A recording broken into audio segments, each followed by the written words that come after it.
رب المشرقين ورب المغربين.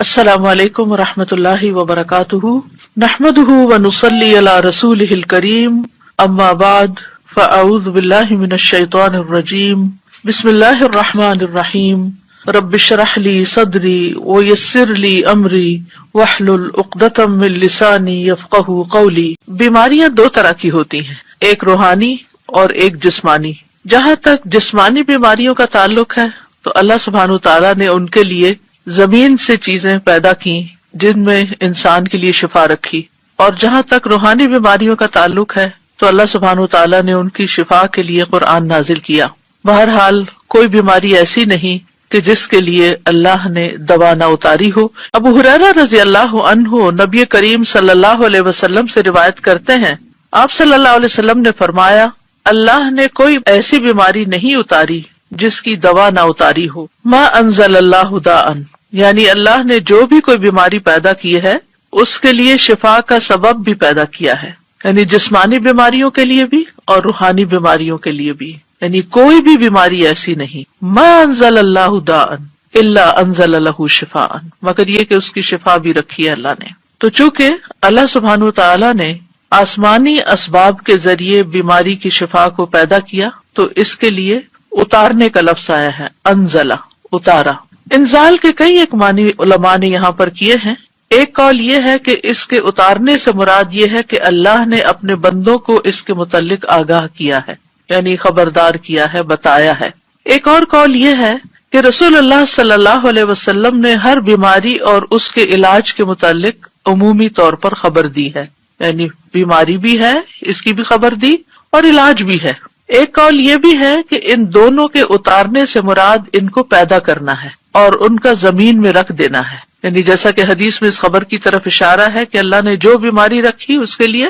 علاج بھی رکھا، یعنی زمین پر رکھا۔ اور ایک اور قول یہ ہے کہ ان دونوں کے اتارنے سے ان کا فرشتوں کے ذریعے اتارنا مراد ہے، وہ فرشتے جو انسانی مخلوق کے نظام کے ساتھ مقرر کیے گئے ہیں۔ تو بیماری اور اس کا علاج فرشتوں کے ساتھ نازل کیا جاتا ہے۔ اور ایک قول یہ بھی ہے کہ اکثر بیماریاں اور ان کے علاج بارشوں کے اتارنے کے ذریعے سے ہوتے ہیں، جن سے غذائیں اور دوائیں اور دیگر چیزیں پیدا ہوتی ہیں۔ اسی طرح ایک اور حدیث سے ہمیں یہ بھی پتہ چلتا ہے کہ سال میں ایک رات وبا اترتی ہے، اور یہ صحیح مسلم کی روایت ہے۔ نبی صلی اللہ علیہ وسلم نے فرمایا کہ برتن ڈھانپ دیا کرو اور مشکیزوں کے منہ باندھ دیا کرو، کیونکہ سال میں ایک رات ایسی بھی آتی ہے جس میں وبائیں اترتی ہیں اللہ کے اذن کے ساتھ، اور وہ ایسے برتن پر جسے ڈھانپا نہ گیا ہو یا وہ مشکیزہ جس کا منہ نہ باندھا گیا ہو اس پر سے گزرتی ہیں تو اس میں وہ داخل ہو جاتی ہیں۔ مثلاً پینے کی کوئی چیز رکھی ہوئی ہے، رات بھر ننگی رہی ہے اور اس میں وہ وبا داخل ہو چکی ہے، بیماری داخل ہو چکی ہے، اور صبح ہم اٹھتے ہیں اور بغیر بسم اللہ پڑھے اس کو پی جاتے ہیں تو بیماری جسم کے اندر چلی جاتی۔ پھر ایک بندے کے اندر جراثیم آتے ہیں تو وہاں سے وہ دوسرے کو لگ جاتے ہیں، تیسرے کو لگ جاتے ہیں، اور پھر وہ بیماری بہت سو تک پھیل جاتی ہے۔ تو بہرحال بیماری بھی اللہ کے اذن سے ہی آتی ہے، اور ہمیں اس معاملے میں احتیاط بھی کرنے کی ضرورت ہے، اور دوا اور علاج کی بھی ضرورت ہے۔ تو دا کا مطلب ہے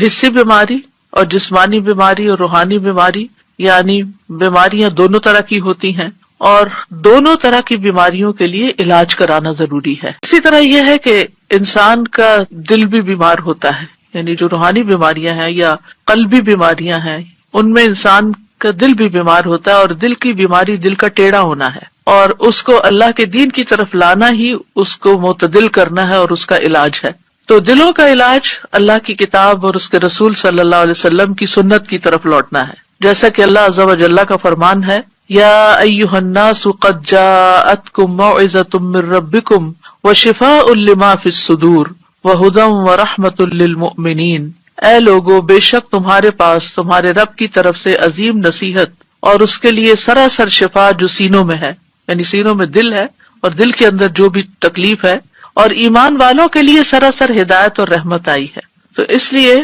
قلبی بیماریوں کا علاج، دل کی بیماریوں کا علاج، روحانی بیماریوں کا علاج قرآن سے کرنا چاہیے، کیونکہ خود قرآن نے خبر دی ہے کہ وہ شفا ہے، شفاء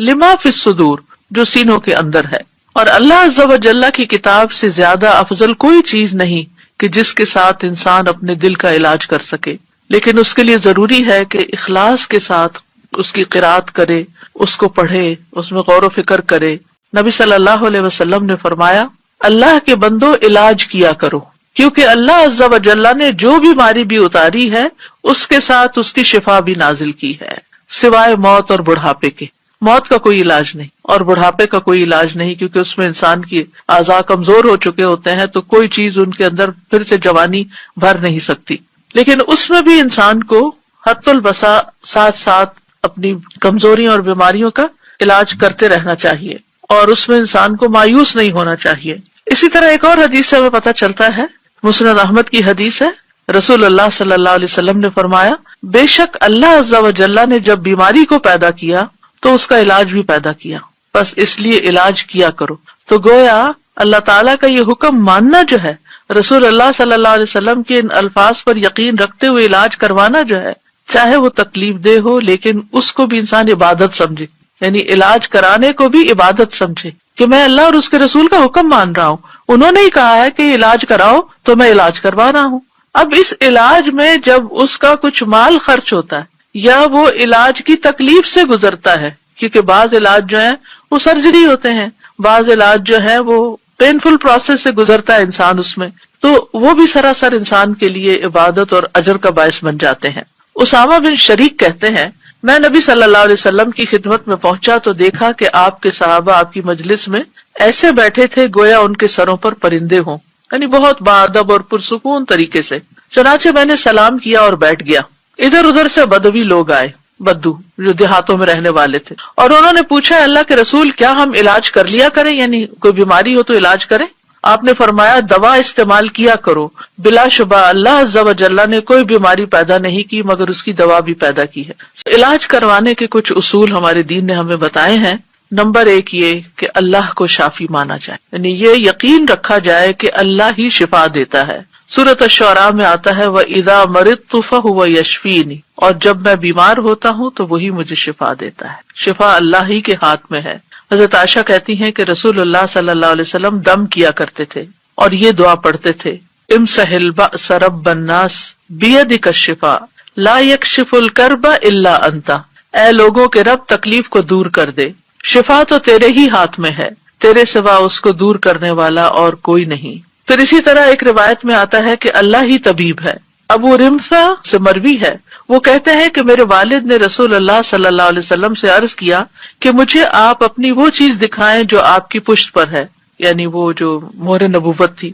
کیونکہ میں طبیب ہوں۔ آپ نے فرمایا، طبیب تو اللہ ہے، بلکہ تو رفیق آدمی ہے، یعنی نرمی کرنے والا ہے، مریض کو تسکین دینے والا، دلاسا دینے والا ہے، اور بیماری کا اصل طبیب تو اللہ ہی ہے، شافی تو وہی ہے جس نے اسے پیدا کیا۔ حضرت ایوب علیہ السلام کی مثال ہمارے سامنے ہے کہ جب ان کی بیماری کو ایک طویل عرصہ گزر گیا تو بھی وہ مایوس نہیں ہوئے، دعا کرنے لگے، وَأَيُّوبَ إِذْ نَادَى رَبَّهُ أَنِّي مَسَّنِيَ الضُّرُّ وَأَنْتَ أَرْحَمُ الرَّاحِمِينَ فَاسْتَجَبْنَا لَهُ فَكَشَفْنَا مَا بِهِ مِنْ ضُرٍّ وَآتَيْنَاهُ أَهْلَهُ وَمِثْلَهُمْ مَعَهُمْ رَحْمَةً مِّنْ عِنْدِنَا وَذِكْرَىٰ لِلْعَابِدِينَ۔ اور ایوب جب اس نے اپنے رب کو پکارا کہ بے شک مجھے تکلیف پہنچی ہے اور تو رحم کرنے والوں میں سب سے زیادہ رحم کرنے والا ہے، تو ہم نے اس کی دعا قبول کر لی، بس اسے جو بھی تکلیف تھی دور کر دی، اور اسے اس کے گھر والے اور ان کے ساتھ ان کی مثل اور عطا کر دیے، اپنے پاس سے رحمت کے لیے